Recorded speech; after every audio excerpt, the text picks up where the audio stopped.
Mehdi Hasan, one of the reasons I like a lot of these journalists that see things from the external point of view, etc., is that they're not insulated as many of the journalists here are on these different networks.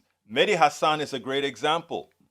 He was able to take a look at fascism. You know, we are thinking right now that, my God, the world is moving toward fascism because the United States is with Donald Trump and MAGA. But what he's pointed out throughout the world right now is that fascism is not on it was on the increase, but now it's really on the decline. Check this out and then we'll take it on the other side. I have been warning about the threat to democracy since I joined this network. In fact, the very first edition of this show that I guest hosted back in the summer of 2020 began with me saying the F word, fascism. And regular watchers of this show and this network will have heard a lot in recent years about the creeping threat of authoritarianism worldwide. And it's true that we find ourselves at a precarious time in the fight against autocracy. But that is why it is all the more important to note that there is pushback against that creeping authoritarianism. It isn't all doom and gloom.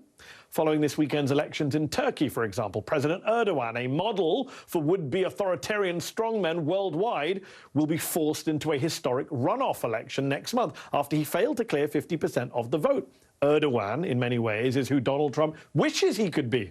During his two-decade rule, he has eroded key freedoms and rolled back democratic rule. And to be clear, Erdogan could still win. In fact, he's likely the favorite to do so. Still, this is the first time he's ever had to campaign in a runoff election as a presidential candidate. And it marks a new era for the opposition parties in Turkey.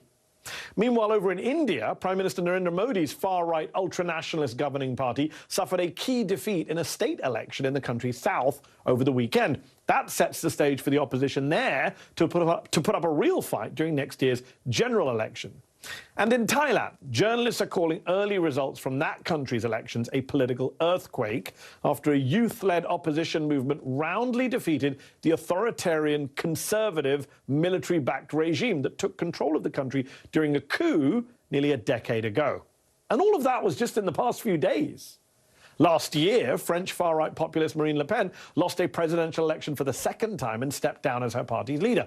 Not long after that, Brazil's President Bolsonaro, another authoritarian and Trump wannabe, lost re-election to Lula, a popular left-wing leader. Notably, Bolsonaro didn't put up much of a fight before fleeing to Florida, although his supporters did attempt a half-hearted January 6th-style insurrection. And of course, here at home, the actual January the 6th, as awful as it was, only happened because Donald Trump lost by 7 million votes after American voters rejected his neo-fascism and racism. So while we must remain vigilant in the fight against global authoritarianism, and there is a long way to go, those of us who care about the future of global freedom and democracy can breathe a little easier tonight. So yes, Bolsonaro lost. We had a lot of other right-wingers that have been losing elections because the people really have that fervor for democracy. So while we are still fighting here in the United States as far as whether MAGA will succeed, yes, they're playing the long game, but you know what? Most Americans know better. And in the long run, disinfectant, they'll see the light. We spend a lot of time deconstructing the news, trying to parse it into a form that everybody can understand. We try to find those little nitpicks where it flies above the fray, etc. If you really like these videos that we do, I want to ask a big favor. Please go ahead, number one, subscribe to our channel, and number two, please join if you can. Thank you so kindly for watching. Keep watching. Please remember to share. We must populate the entire internet with our progressive message, a message that we know is what most Americans say that they want. So help us, please join.